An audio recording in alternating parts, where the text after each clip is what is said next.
अभी तक हमने क्रिस्टलीय ठोसों के बहुत से गुणों को जाना है। अब हम एक महत्वपूर्ण गुण क्रिस्टलीय ठोसों की विद्युत चालकता या विद्युतीय गुण को जानेंगे। विद्युतीय चालकता के आधार पर जैसे कि हम जानते हैं विभिन्न पदार्थों को 3 वर्गों में बांटा जाता है। एक चालक पदार्थ जिनकी चालकता 10 की घात 4 से 10 की घात 7 प्रति ओम प्रति मीटर के बराबर होती है। दूसरी विद्युत रोधी जिनकी चालकता बहुत ही कम होती है, जो कि 10 की घात ऋण 20 से 10 की घात ऋण 10 प्रति ओम प्रति मीटर के बराबर होती है।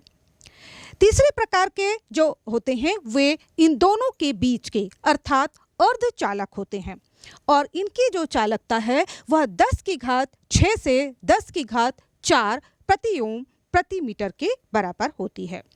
यदि हम चालक पदार्थों को लें तो हम जानते हैं जिनके हम धात्विक तार बनाते हैं और अपने घरों में उपयोग करते हैं, जैसे कि कॉपर, एल्यूमिनियम, सिल्वर।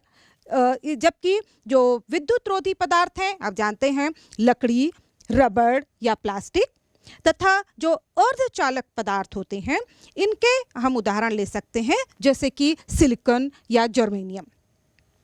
अब हम देखते हैं धातुओं में विद्युत चालकता। जैसे कि हम जानते हैं धातुएं में विद्युत चालकता सबसे अधिक होती है।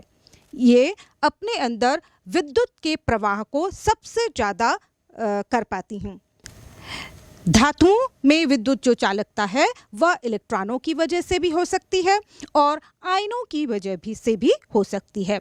साथ ही साथ जो धातुएं हैं वह ठोस अवस्था में और गलित अवस्था में भी विद्युत का चालन करती हैं।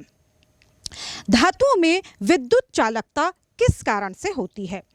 यदि हम देखें तो इसको जो धात्विक चालकता के लिए जो बैंड थ्योरी है ये इसे बहुत अच्छी तरह से समझाती है।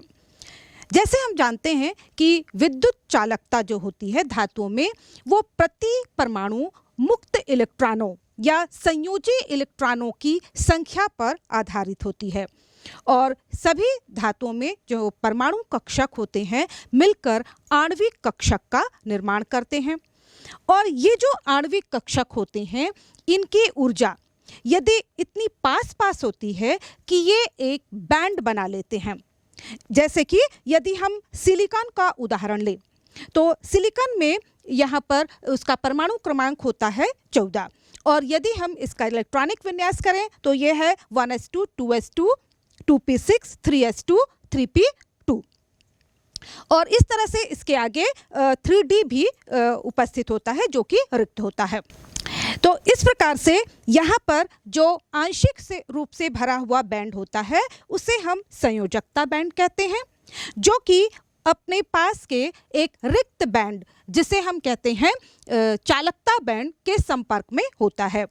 यदि दोनों बैंड के बीच गैप कम होता है ना, जैसा कि धातुओं में हमें देखने को मिलता है, तो इस बैंड के आधार पर हम फिर से धातुओं को या चालक पदार्थों को 3 वर्गों में बांटते हैं।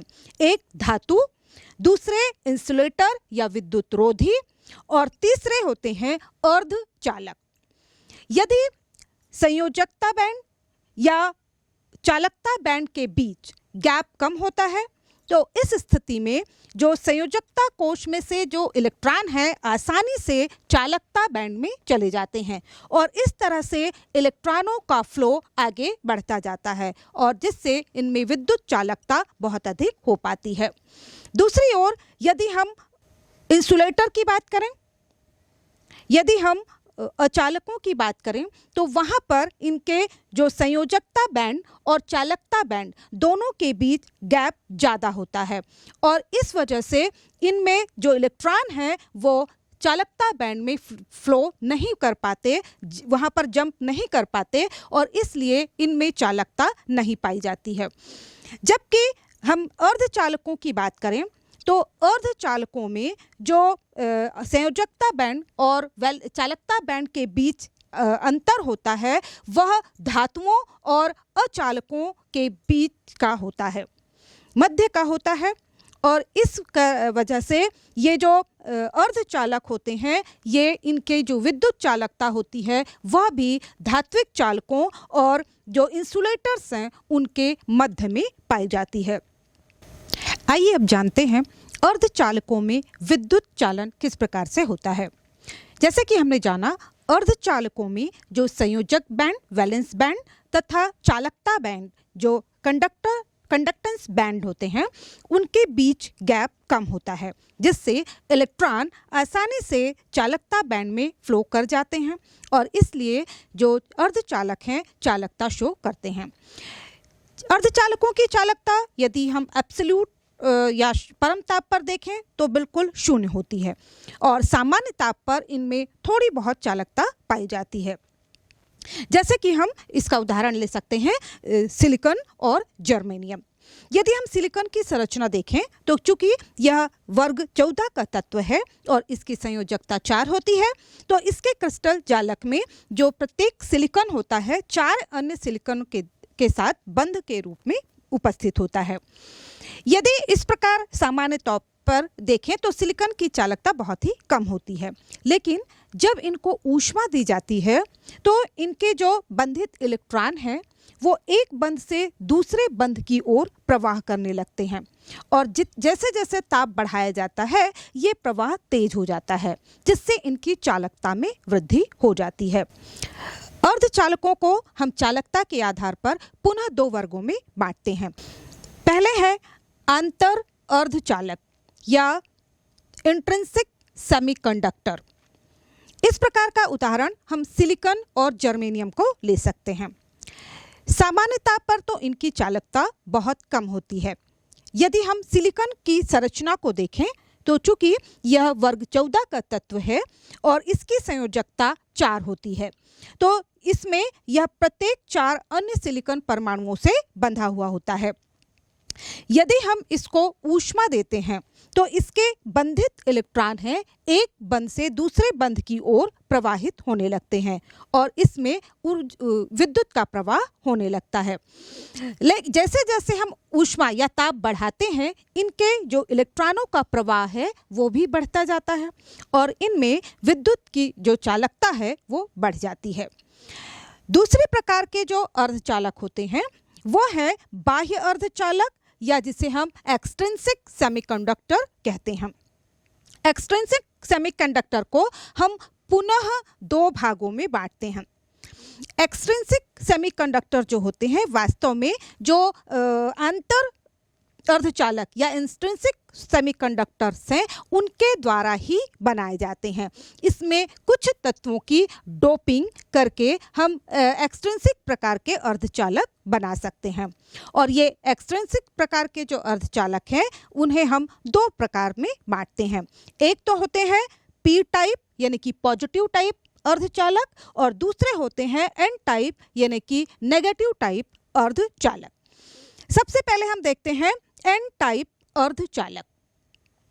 यदि हम यहाँ पर सिलिकॉन ले और हम जानते हैं कि सिलिकॉन वर्ग 14 का तत्व है, यदि इस अर्धचालक इस सिलिकॉन में हम समूह 15 के तत्व, अब समूह 15 में आप जानते हैं नाइट्रोजन, फास्फोरस, आर्सेनिक, एंटीमनी और बिस्मथ हैं। यदि हम सिलिकॉन में कुछ मात्रा में आर्सेनिक मिला दें तो यहाँ पर आप देखेंगे चूंकि आर्सेनिक के पास की संयोजकता 5 होती है और इसके संयोजी कोष में 5 इलेक्ट्रॉन हैं, तो यदि आर्सेनिक यहाँ पर सिलिकॉन के बीच में आता है तो वह 4 सिलिकॉन परमाणुओं के साथ तो 4 बंध बना लेता है, लेकिन इसके पास 1 इलेक्ट्रॉन अतिरिक्त रहता है जो कि मुक्त अवस्था में उपस्थित होता है और इस मुक्त इलेक्ट्रॉन की वजह से जो सिलिकॉन में अतिरिक्त विद्युत की चालकता आ जाती है और इसलिए चूंकि यह जो चालकता होती है वह नेगेटिव यानी कि इलेक्ट्रॉन की वजह से आई है, इसलिए हम इसको एन टाइप अर्धचालक कहते हैं। दूसरी ओर यदि हम प्योर सिलिकॉन में समूह 13 के कोई तत्व जैसे कि गैलियम या इंडिकम की डोपिंग कर दें तो इस स्थिति में हम देखें कि चूंकि इंडियम की जो संयोजकता है वो 3 होती है, उसके बाह्यतम कोश में 3 इलेक्ट्रॉन हैं, तो यह 3 सिलिकॉन परमाणुओं के साथ तो 3 बंध बना लेगा। लेकिन यहाँ पर आप देखिए इसका जो चौथा सिलिकॉन और इंडियम के बीच जो चौथा है स्थान है वह रिक्त रहता है, और रिक्त होने की वजह से चूंकि यहाँ पर इलेक्ट्रॉन नहीं है इसलिए इस रिक्ति को हम पॉजिटिव मानते हैं, है ना, इससे होल को हम पॉजिटिव मानते हैं। और ये देखते हैं कि इस प्रकार के जो अर्धचालक तैयार होते हैं उसे हम पॉजिटिव टाइप पी टाइप अर्धचालक कहते हैं।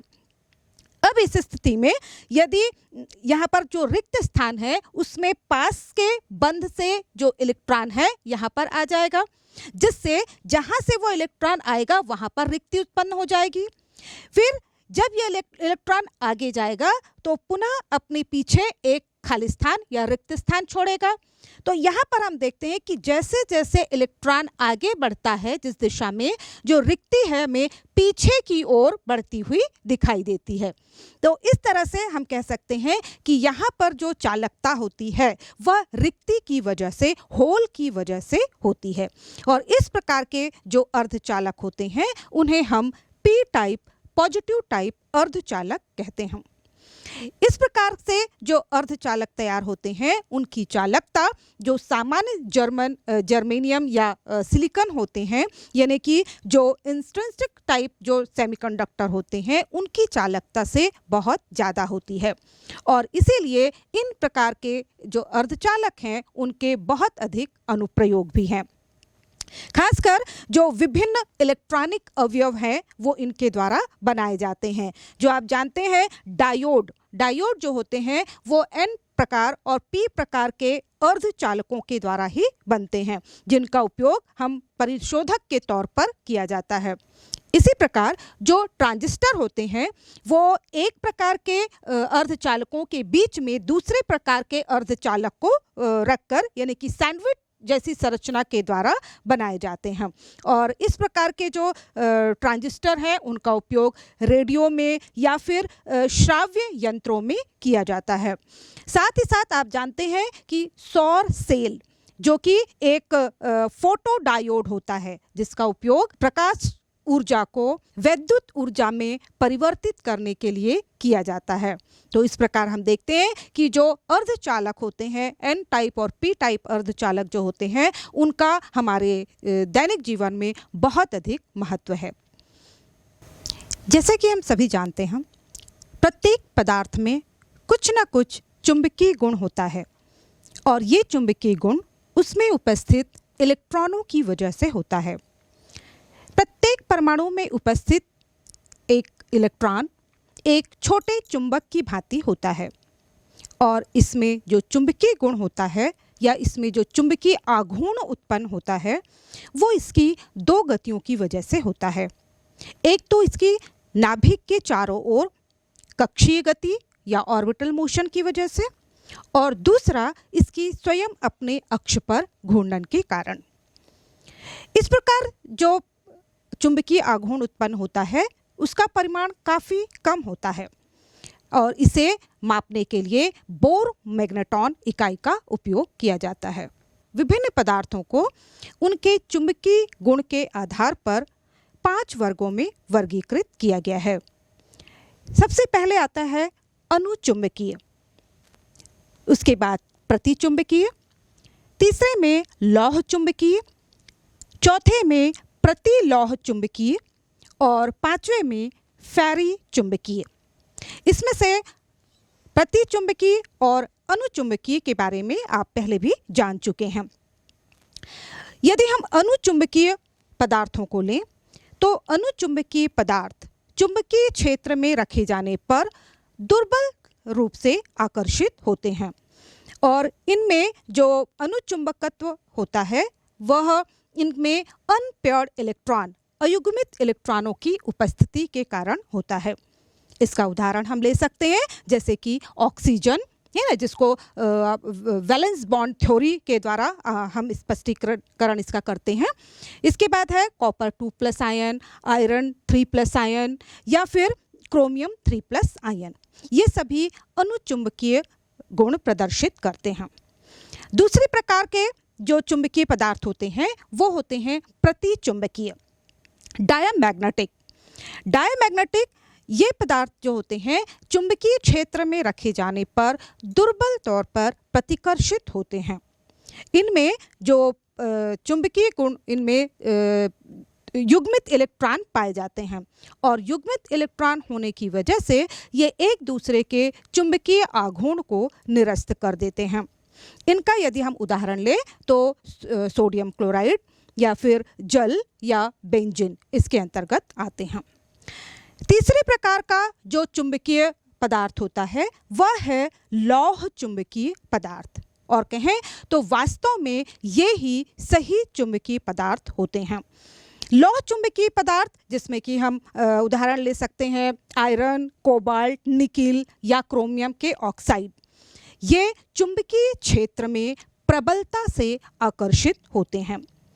वास्तव में इनमें जो इलेक्ट्रॉन होते हैं या जिनके जो धन आयन और ऋण आयन होते हैं छोटे छोटे खंडों में व्यवस्थित हो जाते हैं, और ये जो छोटे खंड होते हैं जिसे हम डोमेन कहते हैं, यह एक छोटे चुंबक की तरह व्यवहार करता है।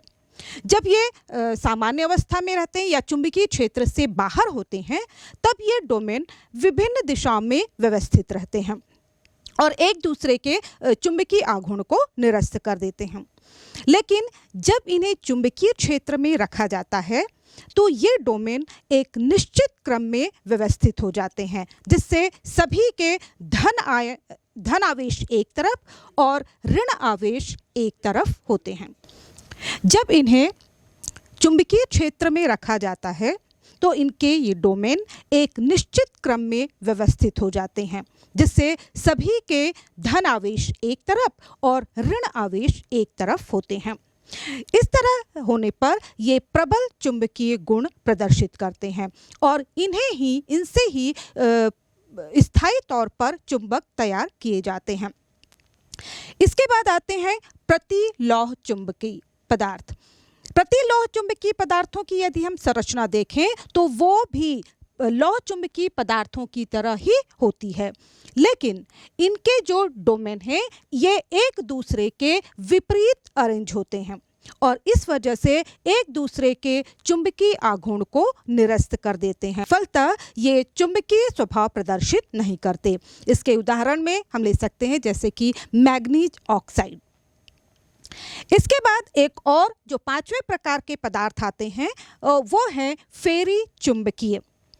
इनमें भी जो संरचना होती है वह लौह चुंबकीय पदार्थों की भांति ही होती है, लेकिन इनके डोमेन का जो अरेंजमेंट होता है वो बिल्कुल एक दूसरे के विपरीत नहीं होता, बल्कि जो अरेंजमेंट होता है दो जैसे एक दिशा में है तो तीन एक उनके विपरीत दिशा में होंगे और इस तरह से परिणामी तौर पर इनमें कुछ चुंबकीय गुण प्रदर्शित होता है, जिससे ये चुंबकीय क्षेत्र में रखे जाने पर कुछ चुंबकीय स्वभाव दुर्बल रूप से आकर्षित होते हैं और इस तरह चुंबकीय स्वभाव प्रदर्शित करते हैं।